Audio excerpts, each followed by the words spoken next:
اعوذ باللہ من الشیطان الرجیم بسم اللہ الرحمن الرحیم الحمد للہ رب العالمین وصلی اللہ علی محمد وآلہ الطاہرین۔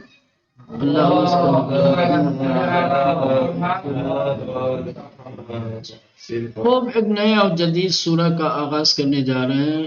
ایک نئی سورہ کی تفسیر سے آشنا ہونے جا رہے ہیں۔ سورہ والعادیات۔ خوب سورہ والعادیات یہ سورہ مکی اور مدنی ہونے کے اعتبار سے مدنی ہے۔ یہ سورہ کیا ہے؟ مدنی ہے، یعنی مدینے میں نازل ہوا ہے، اور اس سورہ میں کل 11 آیتیں ہیں۔ اس مکمل سورہ میں جن عناوین کو، جن موضوعات کو بیان کیا گیا ہے ان کو یہاں پہ ذکر کیا ہے۔ محتوا و فضیلت سورہ والعادیات۔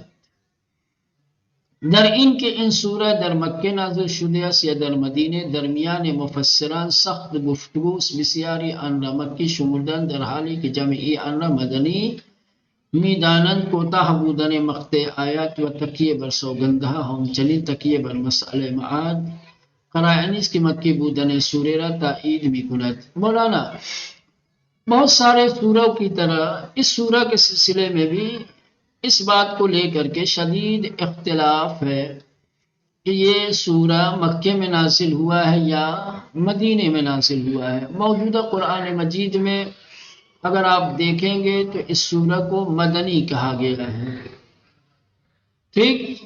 لیکن جب آپ اس سورہ کے خصوصیات پہ نگاہ ڈالیں گے تو اس سورہ کے خصوصیات یہ واضح کرتے ہیں اور اس بات کی نشاندہی کرتے ہیں کہ یہ سورہ مکے میں نازل ہوا ہے۔ آیتوں کا چھوٹا چھوٹا ہونا، مولانا مختصر آیات کا ہونا، وہ سورہ کہ جن سوروں کی آیتیں چھوٹی چھوٹی ہیں، یہ خصوصیات ہیں مکی کی۔ جن سوروں کے اندر قسمیں ہیں، مولانا قسمیں نشانی اور علامت ہے مکی ہونے کی۔ اسی طریقے سے جن سوروں کے اندر معاد کا تذکرہ ہوا ہے، قیامت کی باتیں ہوئی ہیں، وہ بھی مکی ہونے کی نشانیاں ہیں۔ تو اگر آپ اس سورہ کے محتوا کو دیکھیں گے، اس سورہ کے مسائل کو دیکھیں گے، جن محتوا اور جن مسائل کو ذکر کیا گیا ہے، تو آپ کو مکی ہونے کی متعدد علامتیں ملیں گی۔ سمجھ رہے ہیں مولانا؟ ہاں، تو بہر صورت یہ اختلاف کا مورد ہے کہ یہ سورہ مکے میں نازل ہوا ہے یا مدینے میں۔ یوں تو اوپر مشخص کر دیا ہے کہ یہ سورہ مدینے میں نازل ہوا ہے، یہ مدنی سورہ ہے، لیکن مکی سوروں کی علامتیں اس سورہ کے اندر آپ کو نظر آئیں گی، ملیں گی، ٹھیک؟ محتوا و فضیلت سورہ والعادیات۔ سورہ عادیات کے محتوا، مضامین، عناوین، ٹھیک، اور اس سورہ کی قراءت کی فضیلت اور اس کا اجر و ثواب۔ در ان کے ان سورہ در مکہ نازل شده است یا در مدینے، اس مسئلے کو لے کر کے کہ یہ سورہ مکے میں نازل ہوا ہے یا مدینے میں، درمیان مفسران سخت گفتگو، کیونکہ مفسرین کے درمیان ایک جنجال ہے مولانا، سخت گفتگو ہے، بحث ہے، مختلف نظریات ہیں۔ بسیاری آن را مکے شمرده اند، جیسا کہ آپ نے دیکھا اس کتاب میں اس سورہ کو مدنی ذکر کیا گیا ہے، لیکن بہت سارے مفسرین نے اس سورہ کو مکی شمار کیا ہے۔ در حالی کی جمعی آن را مدنی میدانند، جبکہ مفسرین کی ایک جماعت اس سورہ کو مدنی تسلیم کرتی ہے، مدنی مانتی ہے۔ کہ کوتاہ بودن مقطع آیات، آیتوں کا مختصر ہونا۔ مقطع آیات یعنی جو آیات کی وضع ہے، جو سائز ہے آیت کی، مولانا اس کا مختصر ہونا و تکیے بر سوگندہا، اور قسموں کے اوپر، سوگند کے اوپر اس سورہ کا تکیہ کرنا، یعنی توجہ دی گئی ہے اس سورہ میں قسموں کے اوپر. تکیہ بر سوگندہ یعنی اس سورہ کا قسموں کی طرف توجہ دینا، یا اس سورہ میں قسموں کا بیان ہونا. وہ ہم چنین تکیے بر مسئلہ معاد، اور اسی طریقے سے معاد اور قیامت کے مسئلے پر تکیہ اور اعتماد، یا اس سورہ میں قیامت اور معاد کا تذکرہ. قرائنیس، یہ ساری علامتیں ہیں، نشانیاں ہیں کس کی؟ مکی بودن سورہ، اس سورہ کے مکی ہونے کی تائید میں کنند. یہ تمام نشانیاں اس سورہ کے مکی ہونے کی تائید کرتی ہیں. جب آپ دیکھیں گے اس سورہ پہ نظر ڈالیں گے تو دیکھیں گے کہ اس سورہ کی آیتیں چھوٹی چھوٹی ہیں، ایک ان کی آیتیں بڑی مختصر ہیں. دوسری کہ یہ سورہ میں قسمیں بہت ساری کھائی گئی ہیں، قسموں کا ذکر ہوا ہے. تیسرے، اس سورہ کے اندر معاد اور قیامت کے مسئلے کی طرف توجہ دی گئی ہے. یہ تمام چیزیں اس سورہ کے مکی ہونے کی تائید کرتی ہیں. ٹھیک مولانا؟ گویا اس کتاب کے جو مفسر ہیں ان کا رجحان اس سورہ کے مکی ہونے کی جانب زیادہ ہے. اب کہ مدنی کیوں لکھا مولانا؟ پھر ہے نا، تفسیر میں بیان کر دیا، چونکہ جو رائج قرآن ہے، جو پوری دنیا میں مسلمانوں کے یہاں قرآن آپ کو ملے گا، وہ سب ایک جیسا ملے گا. جو ابتدائے سورہ میں مکی اور مدنی ہونے کو مشخص اور معین کیا گیا ہے وہ سب میں ایک ہی جیسا ہے. باقی آپ جب تفسیروں میں جائیں گے تو یہ اختلاف آپ کو ملے گا. سمجھ رہے ہیں؟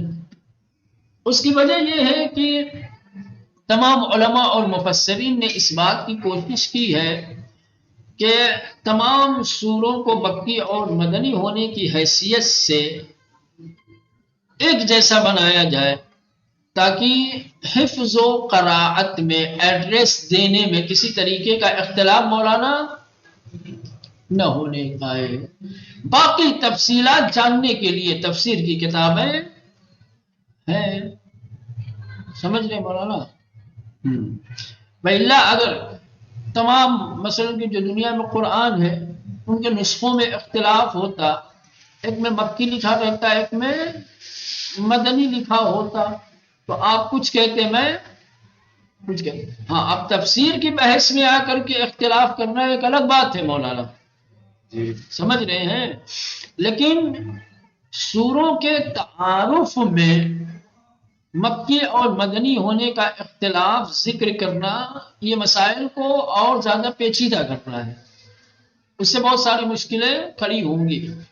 اس لیے تمام قرآنی نسخوں کو ایک جیسا بنایا گیا ہے اور سوروں کو مشخص کر دیا گیا ہے کہ مکی ہے یا مدنی ہے، تو سب میں وہی ملے گا.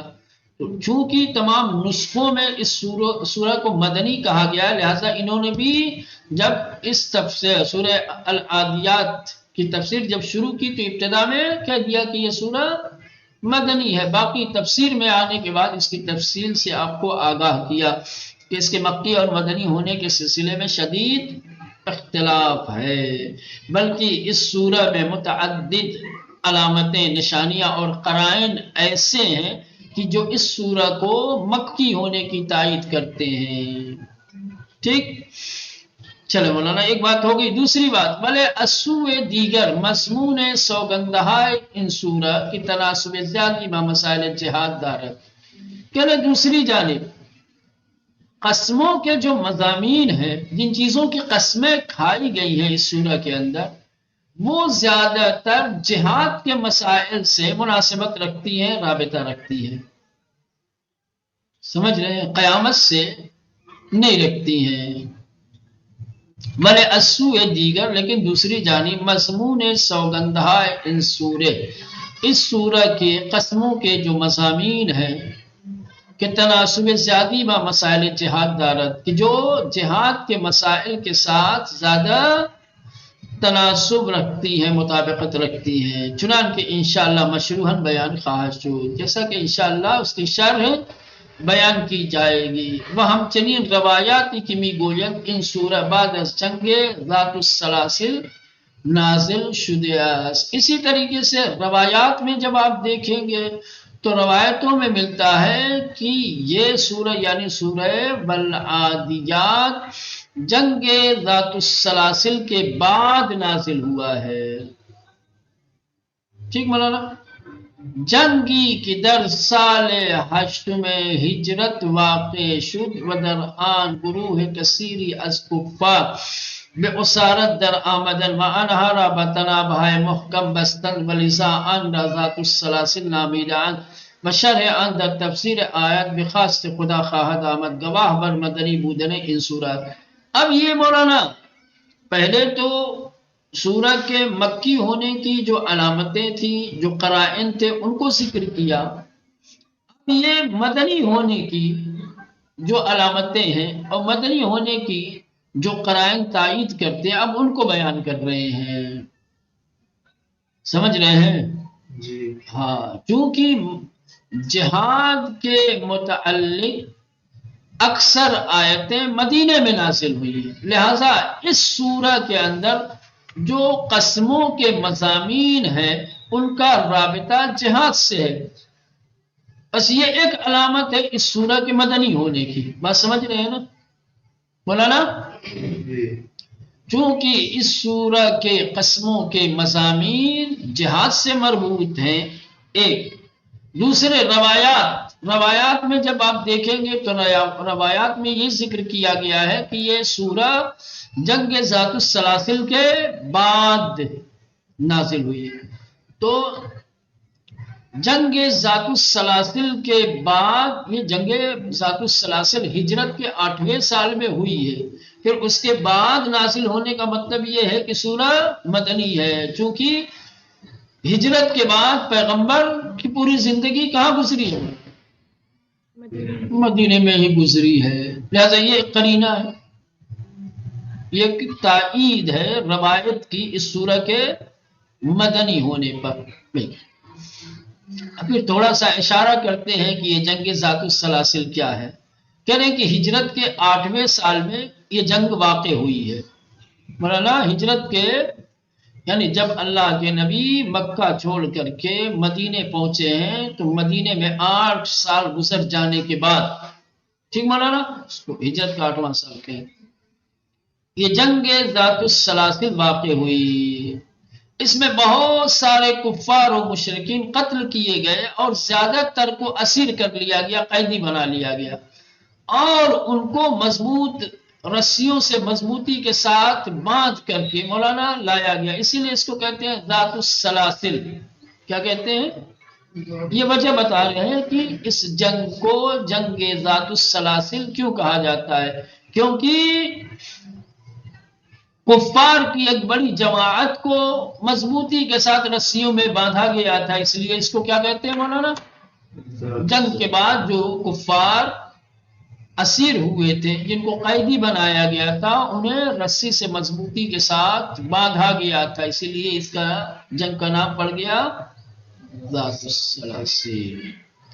اس کی شرح انشاءاللہ تفسیر میں آگے آئے گی.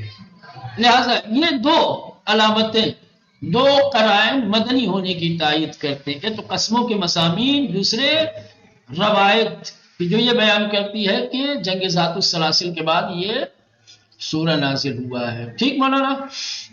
بلے اسوء دیگر، لیکن دوسری جانب مضمون سوگندہائے ان سورہ، اس سورہ کی قسموں کے جو مضامین ہیں کہ تناسب زیادی با مسائل جہاد دارت، کہ جو جہاد کے مسائل کے ساتھ زیادہ مناسبت رکھتے ہیں، چنانکہ انشاءاللہ مشروحاً بیان خواہد شد، جیسا کہ انشاءاللہ اس کی شرح بیان کی جائے گی. وہ ہم چنین روایاتی کے اسی طریقے سے وہ روایتیں کہ می گوید، جو روایتیں کہتی ہیں کہ ان سورہ بعد از جنگ ذات السلاسل نازل شده است، کہ یہ سورہ جنگ ذات السلاسل کے بعد نازل ہوا ہے.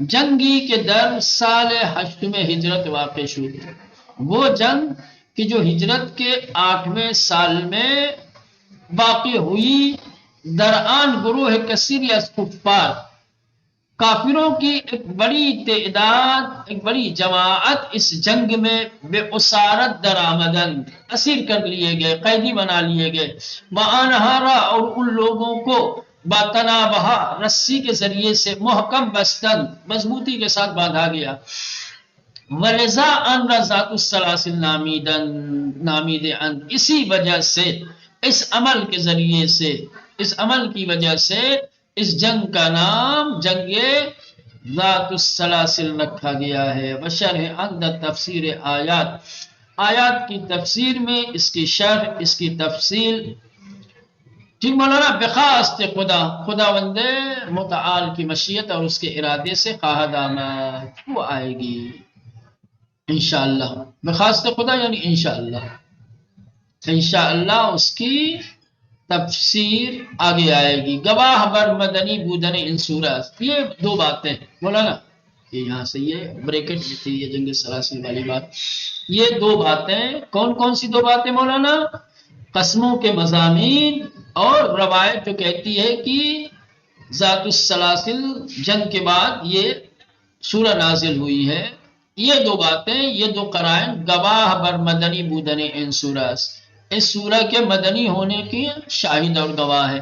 حتیٰ اگر سوگندہائے آغاز ان سورہ نازل بے حرکت حجاج بے سوئے منا و مشعر بیدانی نیز تناسب با مدینہ دار، یہاں تک کہ ابتدا میں جو قسمیں ہیں مولانا، اگر ان قسموں کو ہم دیکھیں اور یہ کہیں کہ یہ قسمیں نازل ہیں اور یہ بیان کرنے کے لیے ہیں کہ حج کے موقع پہ حجاج جب منا سے مشعر کی طرف جاتے ہیں اس کو بیان کرنے کے لیے ہے، نہ اس سے مراد مولانا جنگ سلاسل مت لیں آپ، معاد نہ لیں، ٹھیک، چونکہ ابھی آئے گا آگے جا کر کے کہ قسمیں جن چیزوں کی کھائی گئی ہے وہ کیا چیزیں ہیں، ان میں اختلاف ہے۔ تو اگر یہ کہا جائے کہ اس سورہ کی جو قسمیں ہیں وہ قسمیں نہ قیامت کے متعلق ہیں اور نہ ہی وہ قسمیں جنگ کے متعلق ہیں، بلکہ یہ قسمیں کیا ہے؟ حاجیوں کے متعلق ہے جو میدان منا سے مشعر کی طرف جاتے ہیں، تب بھی مولانا یہ مدنی ہونے سے ہی مناسبت رکھے گی۔ اب اس کی کیا وجہ ہے، اس کی کیا علت ہے، یہ تو یہاں نہیں سمجھ میں آ رہا ہے، یہاں پہ ذکر بھی نہیں کیا، چونکہ حج جو ہوتا ہے مولانا مکے میں ہوتا ہے مدینے میں؟ مکے میں ہوتا ہے، تو حجاج کا، حاجیوں کا میدان منا سے مشعر الحرام کی طرف حرکت کرنا ابھی مکے میں ہے اور قسمیں اسی کو بیان کر رہی ہیں، تو مکی ہونے کی تائید کرے گی کہ مدنی ہونے کی؟ یہ تو کہہ رہے ہیں کہ یہ بھی مدنی ہونے کے ساتھ مناسبت رکھتی ہے، لیکن حتیٰ اگر سوگندہائے آغاز ان سورہ، یعنی کہ اس سورہ کی ابتدا میں جو قسمیں ہیں، اگر ان قسموں کو ناظر بے حرکت حجاج بے سوئے منا و مشعر بیدانی، حاجیوں کا منا اور مشعر الحرام کی طرف حرکت کرنے پر ناظر مان لے، شاہد مان لے، بیان کرنے والی مان لے، تب نیز تناسب با مدینہ دار، یہ کیوں مولانا؟ اس لیے کہ زیادہ تر حاجی مدینے سے ہی گزر جاتے ہیں بھائی، یہ لوگ حاجی زیادہ تر، کیونکہ مکے میں حاجی کہاں تھے بھائی؟ مسلمان کدھر تھے کہ جو حج کرتے؟ تو سارے کفار و مشرکین تھے، تو زیادہ حجاج منا اور مشعر کی طرف حرکت کرنے والے کون لوگ تھے مولانا؟ مدینے والے ہی تھے، اور قسمیں انہی کا تذکرہ کر رہی ہیں، تو اس کا مطلب یہ ہے کہ پھر بھی یہ مدنی ہونے کی ہی تاکید کریں گے۔ بس چلیں یہاں تک رہنے دیں، بقیہ انشاءاللہ آئندہ دیکھیں گے، چونکہ